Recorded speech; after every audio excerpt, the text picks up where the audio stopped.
I did. If only it was that easy. That's the thing. All right. As I said before, we're going to continue with our media availabilities here in advance of the Coca-Cola 600. We've now been joined by a gentleman who needs no introduction here at Charlotte Motor Speedway, but we've been joined by Jimmie Johnson, who will be making his 700th start this weekend. So, Jimmie, I'll turn it over to you for a few quick remarks, and then we'll go to the media for questions. I just saw Cliff Daniels, and he said, I guess 700 means you're old. And you're right. And you've been here for a lot of this, so you're old too. But no, it's wild how my first start just coincidentally ends up being my 700. So it means a ton to me. I am a numbers guy, and to have these numbers play out literally on their own is really special. So exciting weekend. All right, we'll go ahead and go to questions from the media. If you have one, raise your hand. We're going to get to a mic to as many of you as we can in the time that we have. And we're going to start up front with Dustin Long. Dustin Long, NBC Sports. I want to ask to Jimmie, the owner, with Knighthead Capital coming on, certainly it seems like you guys have been more aggressive in trying to build the organization and expand to a third car operation. When you guys first started, when you came on, the decision was made, and I'm guessing is as much financial, to kind of not be as partnered with Joe Gibbs and have the ATRD package. With Knighthead Capital now, next year, are you guys going to be able to step up that program and have more of those resources so that there is a better opportunity or the chance to be better quicker than the current pace that you guys are on? Yeah, I'll try to keep it concise and short, but our desire to be our own independent team is quite high, and that literally was Maury's. It started with Maury, and it's where we need to be as an organization, not only to be competitive here, but if we choose to expand and move into other forms of motorsports, the infrastructure, we need to be an independent standalone team. We certainly took a look at the JGR Alliance. At one point, it didn't make a lot of sense for us then. It's always an ever-changing landscape, and so I don't want to rule it out and say that there couldn't be a relationship at some point in the future. But one of our core values has been to be independent on our own, and that's what has attracted Toyota and has helped build this relationship. It's not an easy road to hoe, but for them, it does make sense to have another organization that someday will be independent and operating at the highest of levels. And so it's hard to be concise with it, but it's been one of our core values, and we're really trying to see that through. Started with Maury, and then with the added resources from Knighthead Capital and the long-term vision and runway that we're so aligned with Tom Wagner, it just helps us continue to plan for the future and make incremental steps in that direction and investment spend in the right direction, knowing that we do have a long runway to achieve this. That's a long path. I don't want to detract from what you guys have done, because you certainly have done some things. Yeah. But that is, how do you stay patient? Because this is not a sport. Patience usually. Therapy. It's not been easy. It really hasn't. Being patient is not in my DNA, and it's been part of my journey as an owner to understand, how patient you truly need to be. And it's not so much for decisions to be made, but for those decisions to be made is one aspect. Then you got to paper it. That takes a while. Then you have to implement and then work through it and ideate. So it's a process, and I'm fortunately surrounded by a lot of experience that is helping me understand that we are moving at a good rate, especially for the decisions we've made. Last year, I don't think Toyota or ourselves expected it to be that difficult. And we made a lot of changes the midway point of last year, and have slowly been gaining momentum and moving in the right direction. Yep. All right, we're going to stay up front with Shane, and then we'll go to Kelly Crandall. Shane Connick, Charlotte Observer. Jimmie, being back here at Charlotte Motor Speedway for Coke 600 weekend, obviously the atmosphere, the event itself is what it is. And when you have this 600-mile race on the oval, it's a deserving winner every time. But what is it that makes the Coke 600 and Charlotte Motor Speedway itself such a unique racetrack and a deserving race for a driver to win? I think it's the culmination of this weekend from a patriotic point of view to a race fan, race enthusiast, race lover, NASCAR lover point of view. I mean, you have this collision of Monaco, Indy, Charlotte, Coke 600, Memorial Day weekend, the effort that NASCAR puts in to honor our fallen. You know, there are just so many elements to this weekend that make this race so special. And on the track itself, obviously, this is going to be your 700th career start. But what is it about Charlotte Motor Speedway and about just the iconic aspect of this particular racetrack and this event itself as a driver that makes it so unique? I love endurance events, and this is our marathon. And as a kid watching this before I was ever back here racing, I was always so intrigued by a 600-mile race. Cars back then had a tough time making it. The drivers did as well, but it's in a space now where it certainly is hard on the drivers, and it is a long event. I think it's probably more difficult on the party animal fans in the infield to go that extra 100 miles. But it is it's just an incredible weekend with a ton of pride and prestige. You're also honoring. You leave here after winning the 600 on this very difficult track. You hold your head high. All right, we're going to continue with questions. Go ahead, Kelly. KellyCrandallRacer.com. Jimmie, you've been posting a lot on social about 700 starts, but the video you put out the other day, some have taken it as, oh my God, it's Jimmie's last race. We got to say goodbye. So to clarify, this is not your last race. Okay. No. I have seen it. It's been in my mentions. I've had to walk people off a cliff. Did you think it? No. I know. I know you too well to. It's hilarious. So I just want to clarify for some fans who Correct. saw that video and thought it was more of like a reflection that this is not. No, that's just great editing. Proud of our digital department, doing a great job. The second thing I wanted to ask is you were talking a minute ago about how tough this sport is and being patient as a team owner. When you come and run these one-off races, the challenges that you now face as a driver are obviously different than when you were full-time in the 48. How has that been for you, and just, I guess, what have you learned about yourself, or just the mental part of these races, knowing that you're in a different battle now than what you were used to for so long? Yeah, from a driving standpoint, it's halfway through the race before I stop thinking and just react and drive. And that's a tough thing to spot the field qualifying in half a race. So that part works against me coming in and moonlighting, and especially on a track like Charlotte. Not being in the cars all the time has its consequences. But for me to come in and have a chance to represent Carvana, have a chance to drive for our team, add another data point, work with up-and-coming crew members, work with up-and-coming over-the-wall members. There's an element here that really works for us. Last year I ran 9. It was a little too much on the organization. This year, I'm at 2. Maybe we do a few more. So as we plan for next year, as long as it doesn't take away from our full-time cars, we hope to run an unchartered vehicle and have me in it and use that to develop talent and also help develop partnerships and such. So it's part of our plan. We don't have 26 baked yet, but rest assured, there's more than 700 starts. I'm jumping up and down asking for more races than 2. All right, our next question will go to Pat here in the middle, please. Thank you. Pat Jaggers, MRN. Jimmie spoke to Chad Knaus earlier this week, and he was very, very complimentary on you in this accomplishment, getting to 700 starts. You both have vastly different roles than what you did when you were together. What's that relationship look like now compared to when you did work together?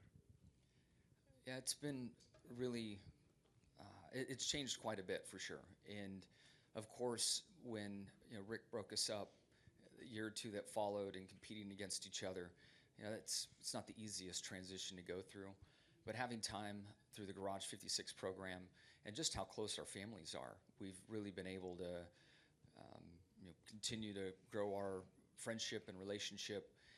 Our 2 years abroad have not helped that, and I haven't seen much of the Knauses in general, which is a bummer, but we're on our way back once school finishes up for our kids, and really look forward to being around and seeing so many familiar faces, including his. It's nice.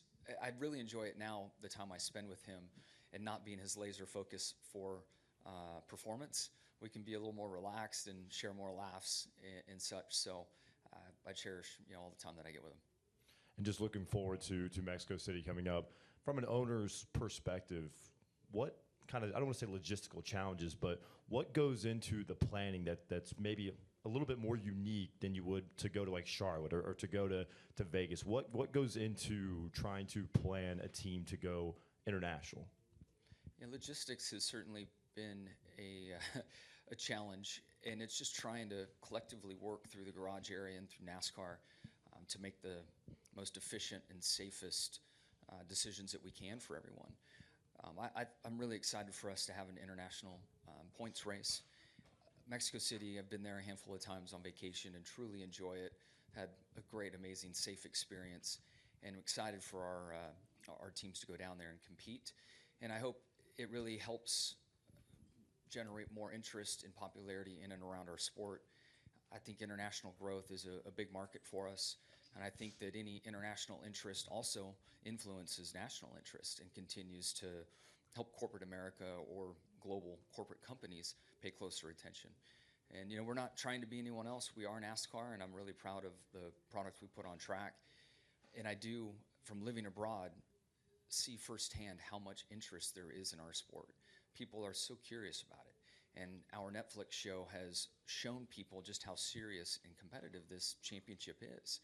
And so I'm excited for us to get on. I know logistically it's been a challenge, and I have high hopes for the show we'll put on and for the fan interest that it will drum up and help continue to grow our sport. All right, we're going to go to Cameron here in the purple here in the middle, and then Dustin, we'll go to you next. So Cameron, just hand your mic to Dustin when you're done. Cameron Richardson, NASCAR.com. Jimmy, 20 years ago was your pass on Labonte on the final lap to win this Co 600. What do you remember about that race and setting up that pass on the final lap, and your success in the mid-2000s here? Did that really set up the rest of this, really kind of set up the rest of the success you would have in your career? It's funny, the thing I remember from that race the most is I was coming down pit lane, and he had gotten out of his car, and as I was driving by to go to victory lane, he kicked the door. And in my head, I just always remember him booting the door of his car. But I do remember chasing him down and trying to get by him on the inside. And I got a couple wins this way. That last lap, through 3 and 4, it is so tough to give up the bottom lane. And if the trailing driver can get to the right rear corner, the way the side draft works out, you're going to be in the lead at the start-finish line. And I got Bobby that way, I got Kenseth that way, Carl Edwards got me that way. And so as I was playing the cat and mouse game, I knew I couldn't make the bottom work, and I wanted to keep showing him that, my line choice. And then we went into 3, he took the bottom, and I was like, okay, here we go, because he'd been running higher before that, so it just really worked out well. All right, Dustin, go ahead. Dustin Albino, J-Ski. Jimmy, building off Dustin's first question, with the improvements that the teams have made this season, what do you feel like the next step is from a competition standpoint for the 42 and 43? I think it's more about execution. We've made some really good steps forward in performance. When I look at the Texas race, Eric had a shot to win it, and he was recovering from 2 penalties on pit lane. John Hunter had a penalty that day as well, and I think still finished in the top 10. So execution is really one of our more immediate areas to show improvement in not making mistakes, but there's always the journey to find more speed. And I think the steps we've made to have the ability to reflect back on what changes we've made helps us lean further into those decisions. And it's really about detail. It's really about processes. It's just such a different form of racing today than when I was in the car, but we've certainly made some strong moves forward. One area, though, I think that we're eager to sort is our short track performance. We were able to have a little front side speed at North Wilkesboro, but as more short tracks are on the schedule ahead, we need some more help there. So I think our super speedway stuff has been strong. I think that our mile and a half stuff is moving in the right direction, but short track stuff we need to work on. All right, I'm going to take one final question over here from Scotty, and then we have a brief presentation. Go ahead, Scotty.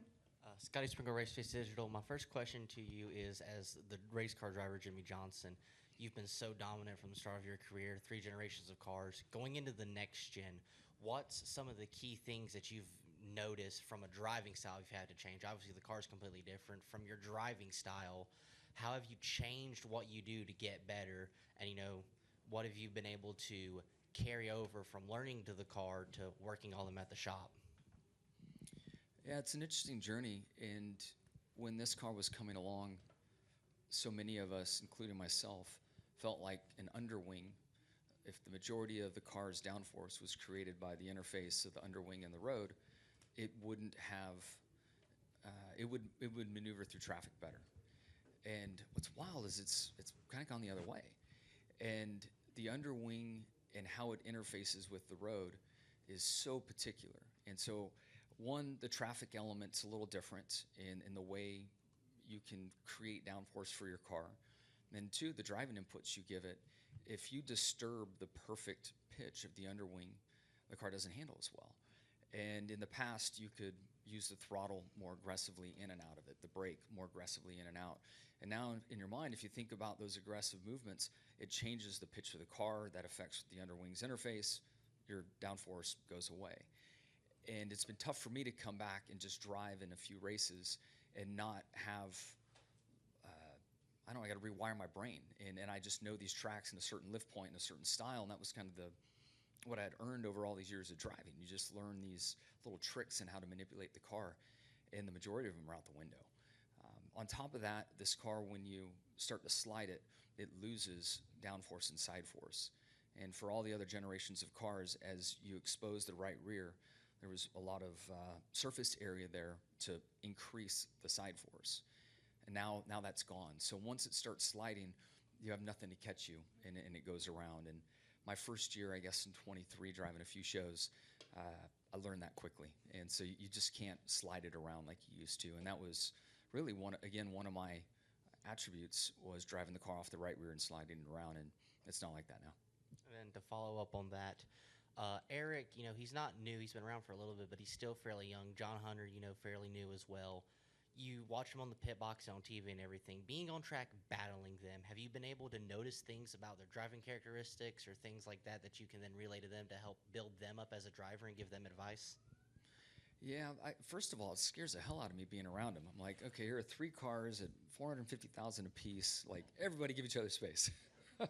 Get away. But I haven't been out there enough to really race with them. Last year it was a tough year for us with our 3rd car and how we ran it, and we weren't very competitive. At Daytona this year, it was nice to be able to work with them a little bit, although we did a lot of riding. And so from the windshield, I haven't had a lot to offer up. But ironically, watching in the way that we're able to view things in our war room, the way we look at SMT data, I'm able to be much more involved there and see how they're managing the car. And I think John Hunter has done a really nice job to just drive the car to its limit and not past. And some of the things I explained a minute ago about driving the car off the right rear, you cannot carry this car like you could in previous generations or like the Xfinity car. What you have is what you have. You got to drive it within those means. And you almost have to think about it that all you can do is screw it up. The car comes in its potential window, and you've got to keep it in that potential window, and anything more is going to mess it up. And I see John Hunter making a lot of decisions to keep the car in its window, to not put himself in tricky spots. And he's had a huge improvement this year. And then Eric, although he's 29, he acts like he's 49. He's just so put together and buttoned up and consistent on track. He does an amazing job for us. All right, Jimmie, thank you for your time. I'm going to turn it over to Jonathan Coleman.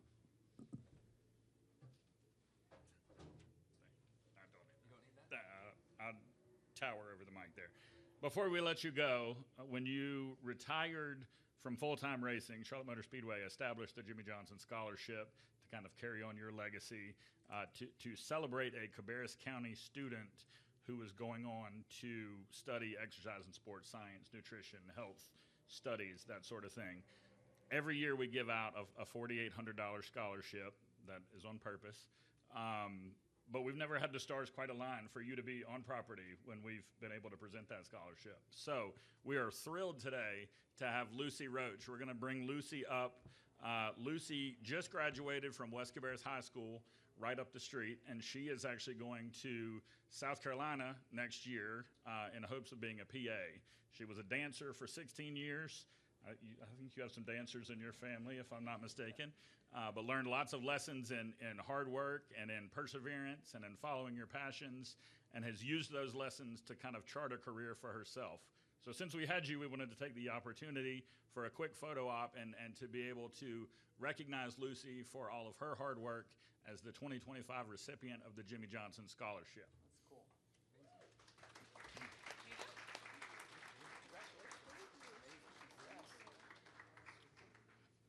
looking right here at Harold. And then family, if you guys want to come up, we'll grab one quick one as well. We grab one right here. 3, 2, 1. Perfect. Thank you. Best of luck. That's exciting. Good luck tomorrow. Thank you. Need some sports nutrition for tomorrow. Get a big event. Yeah, for sure. Yep. We'll get a couple of you in this side. Yeah, come on over.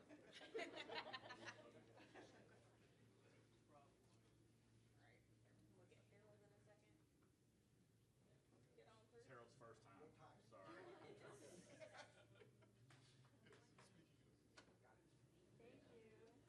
you, everybody. Jimmy, would you mind signing this for her? Down here. Right next to Luck. Thank you, guys. Enjoy.